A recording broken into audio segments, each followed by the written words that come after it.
अस्सलाम वालेकुम दोस्तों, कैसे हैं आप लोग। उम्मीद है कि अच्छे होंगे। तो एक बार फिर से आप सभी का खुशामदीद है अपने चैनल HR4U में। आज मैं आपको पढ़ाने वाला हूँ 10th क्लास की उर्दू चैप्टर नंबर 17। कितने क्लास की? 10th क्लास की चैप्टर नंबर 17 पढ़ाने वाला हूँ।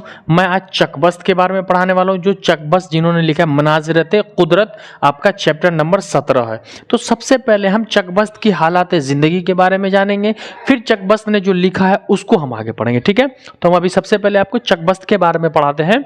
इनका पूरा नाम पंडित बड़ज नारायण, यानी चकबस्त का पूरा नाम पंडित बड़ज नारायण। मैं आपको पहले इसकी बायोग्राफी इसलिए पढ़ा देता हूं कि एग्जाम में इससे ज्यादा पूछता है, इसलिए मैं आपको पढ़ाता हूं। तो चकबस्त का पूरा नाम क्या? पंडित बड़ज नारायण है। और चकबस्त इनका तखल्लुस है। क्या है?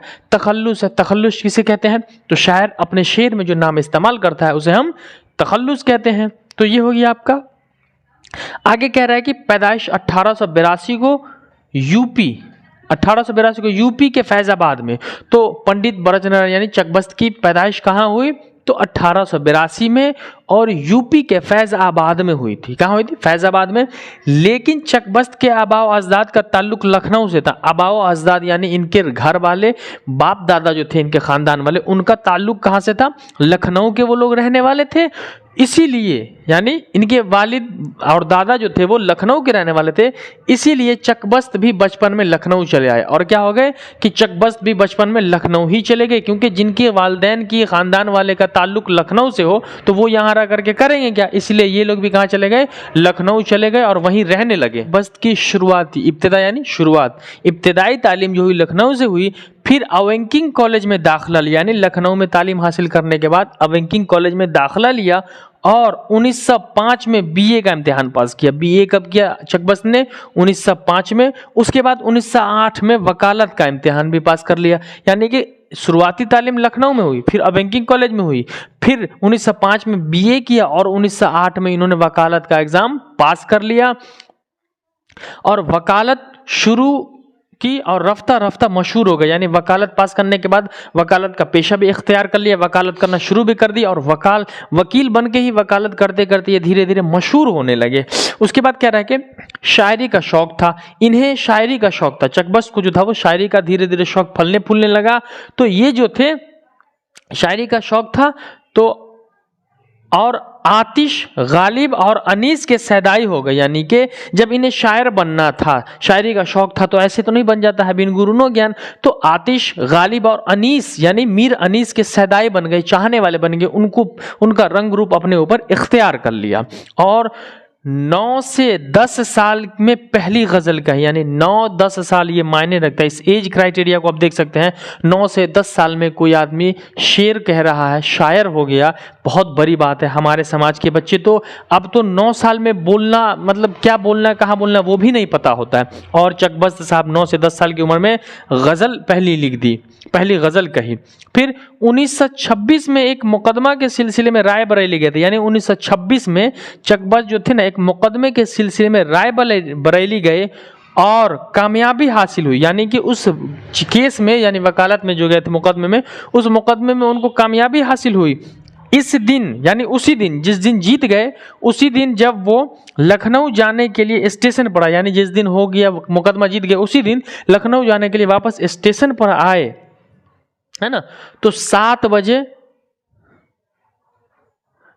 जब लखनऊ जाने के लिए स्टेशन पर आए, ट्रेन पर बैठे ही थे कि दिमाग पर फालिज का हमला हुआ और जबान बंद। यानी कि 26 में वकालत का मुकदमा जीतने के बाद जब स्टेशन पर आए तो वहीं पर फालिज का हमला हुआ और ब्रेन, मतलब ट्रेन पर बैठे ही थे कि दिमाग पर फालिज का हमला हुआ और जबान बंद हो गई। फालिज मारने से होता है क्या? दिमाग, जबान बंद हो गई उनकी। और 7 बजे शाम को स्टेशन पर इनका इंतकाल हो गया। तो चकबस्त की वफात कब हुई? तो यहाँ देख लिए 1926 में हुई थी। कहाँ हुई थी? स्टेशन पर हुई थी। ये देखिए, ट्रेन में बैठे ही थे कि स्टेशन पर हो गई थी, स्टेशन पर। और फिर कह रहा है कब? तो 7 बजे शाम को स्टेशन पर इनका इंतकाल हो गया।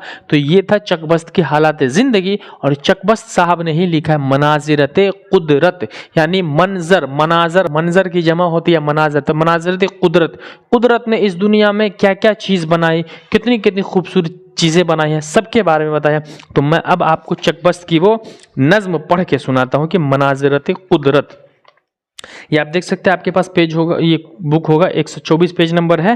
पहले कह रहा है फिजाए कोह में ऐसी हवा समाती है, बशर के रूह को राहत की नींद आती है। यानी फिजा, इन मौसमों में, फिजा में, कोह में, फिजाए कोह में, पहाड़ों में ऐसी हवा समाती है, बशर यानी इंसान की रूह को बड़े सुकून से नींद आती है, आराम से सो जाते हैं। बस एक आलम हो चार सीमत तारी, न शोर शर है न दुनिया की आहोजारी। यानी चारों तरफ बिल्कुल सन्नाटा हो, कहीं लड़ाई झगड़ा रोना धोना कुछ न हो, और चारों तरफ एक जैसा ही मौसम फैला हुआ हो, सुकून का मौसम हो। असर दिखाता है कुदरत का नगमा ए दिलगीर, सजर हजर से टपकती है रागे तस। यानी कुदरत का नगमा भी तभी असर दिखाता है, और जब कुदरत का नगमा गीत असर दिखाता है तो सजर से, पत्थर से, सजर यानी दरख्त, हजर माने पत्थर से, टपकती है राग की तासीर। फिर क्या होता है, पत्थर से और दरख्तों से भी राग की तासीर टपकने लगती है। ये राग वो है जो मजराब का असीर नहीं, ये राग वो है जो मजराब का असीर नहीं, ये हर्फ कान के पर्दों में गोशागीर नहीं। यानी ये मजराब ऐसा है, ये मौसीकी का आला, गाने बजाने में मजराब होता है ना, मौसीकी का आला ऐसा है। वही कह रहा है कि ये राग वो है जो मजराब का असीर नहीं, ये हर्फ कान के पर्दों में गोशागीर नहीं, ये कान के पर्दों में पकड़ने वाला है। कुदरत के जब गाना गाता है तो हर आदमी के कान के पर्दों तक चला जाता है। लेकिन कह रहा है वही सुनेगा इसे दिल गुजार है जिसका, इसे कौन सुन सकता है कुदरत के नगमों को, वही सुनेगा जिसे दिल गुजार है इसका, जिसका दिल नर्म हो, पिघलने वाला दिल हो, वही सुन सकता है इसे। हो दिल में सोज तो रग रग में साज है इसका, जिसके दिल में जलन होती है ना, वही कुदरत की चीज़ों को, नरम दिल लोग वाले ही कुदरत के गीतों को सुन पाते हैं, समझ पाते हैं। फिर कह रहा है हरी में ख़ास में कुदरत की बारियाबी थी, निगाहें शौक में शान बेहिजाबी थी। कुदरत का हर चीज़, अल्लाह ताला ने जितनी मखलूक़ात बनाई 18,000, सब के सब अपने आप को दिखाना चाहते थे कि हम हैं। हरी में खास कुदरत पे बारियाबी, बारियाबी का मतलब होता है दरबार में आने की इजाज़त, सब किसी को इजाज़त थी। निगाहें शौक एक शान बेहिजाबी थी, यानी देखने का, मंजर का शौक था सबको। शरीके जाँ थी वज़ह क़दीम कुदरत, आया थी संगो सजर से कशिश मोहब्बत। यानी शरीके जाँ थी वज़ह क़दीम कुदरत, ये पेड़ पौधे जितनी कुदरत की बनाई हुई चीज़ें वो पुराने ज़माने से शरीक है, हमसे मिला हुआ है।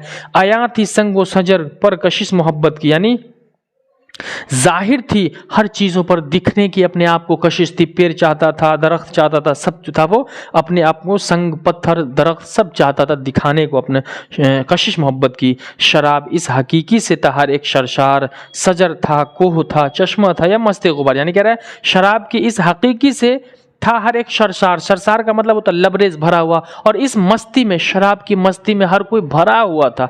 लबरेज था, सजर था यानी पेड़ था, कोह था पहाड़ था, और चश्मा था या मस्ते गुबार, ये चश्मा झरने को कहते हैं, या फिर कोई मस्ते गुबार था।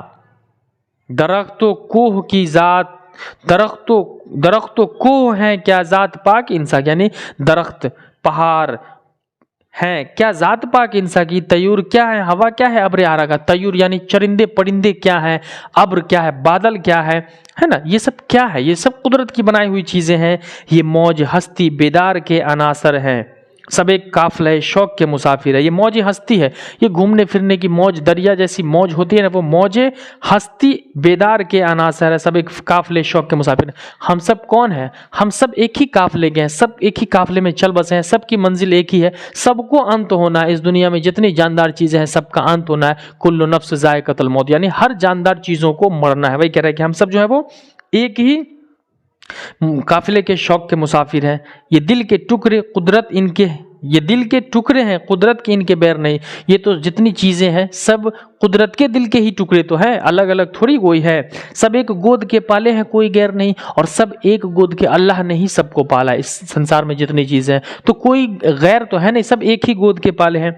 इन्हीं से नगमे कुदरत है ओज पस्ती, और इन्हीं से कुदरत की गीत जो है वो कभी ओज होती है कभी पस्ती होती है, गाना जो निकलता है वो। सब एक साज के पर्दे हैं बज़्म हस्ती में, और इस बज़्म यानी महफिल, इस हस्ती, इस दुनिया की महफिल में सब के सब जो है वो एक साज हैं, एक जैसे हैं। साज का मतलब होता है धुन, सब एक धुन है, एक मस्ती में है। जुदा किसी से भी हस्ती का अपने राज नहीं, कुछ आबशार हैं, कुछ आबशार में और हम में एतबार नहीं। कह रहा है कि जुदा किसी से भी हस्ती का अपने राज नहीं, किसी से किसी का जुदा होना हस्ती से। कुछ आबशार में और हम में इम्तियाज़ नहीं है। हम में और आबशार झरनों में कोई ज़्यादा बुलंदी नहीं है, कोई ज़्यादा फ़र्क नहीं है हम दोनों में। अब कह रहे हैं यहाँ पर लास्ट में कि है जिस्म खाक यहाँ, उसका जिस्म पानी है जिस्म खाक यहाँ, हमारा इंसानों का जिस्म खाक है तो उसका जिस्म पानी है। झरने को आबशार माने झरना, झरने को कहा जाता है इंसान का जिस्म खाक है, मिट्टी है, तो झरने का जिस्म पानी है। जो रूह हम में है उसमें वही रवानी है। अरे हम में जो रूह है रवानी जाना तो उसे भी है। झरना भी गिरता है तो आगे की ओर चला जाता है। हम भी तो हैं, तो हम इंसान हैं, तो हम भी तो ज़िंदगी में आगे की ओर बढ़ते रहते हैं। तो यही बात को बताया गया मनाज़िर कुदरत, यानी कुदरत की जितनी बनाई हुई चीज़ें हैं सब इंसानों के लिए मुफीद है, फ़ायदेमंद है, और सब चीज़ों में अल्लाह ने इंसान को अशरफुल मखलूक़ात बनाया है, सबसे बड़ा बनाया है। कुछ क्वेश्चन आंसर है वो मैं आपका कर दूं कि मुख्तसर तरीन सवाल, चकबस्त का इंतकाल कब और कहाँ हुआ? तो चकबस्त का इंतकाल 1926 को स्टेशन पर हुआ, ठीक है, लखनऊ में। चकबस्त ने कौन कौन सी डिग्रियाँ हासिल की? तो चकबस्त ने 1905 में BA और 1908 में वकालत की डिग्री हासिल की। चकबस्त का इंतकाल किस बीमारी से हुआ? तो आप देख चुके चकबस्त का फालिज से हुआ था, ठीक है, दिमागी फालिज से हुआ था। चकबस्त की कौन सी नज़्म हमारे निसाब में शामिल है? तो ये मनाज़रत कुदरत चकबस्त ने लिखा। नसाब का माने किताब हो जाता है। चकबस्त का पूरा नाम क्या था? तो चकबस्त का पूरा नाम जो था वो आपका पंडित बरज नारायण था। चकबस्त का पूरा नाम क्या था? पंडित बरज नारायण था। तो इस तरीके से आपका पूरा का पूरा सवाल क्लियर हो चुका है। अब भी आपको कोई प्रॉब्लम है तो कमेंट सेक्शन में आप पूछ सकते हैं, और चैनल को ज़्यादा से ज़्यादा शेयर करते रहे अपने दोस्तों को, और चैनल को सब्सक्राइब कर लें। तो दीजिए अपने हसन सर को इजाज़त। मिलते हैं हम अगले क्लास में इसी खुशी और मस्ती के साथ। तब तक के लिए खुदा हाफिज़, जय हिंद।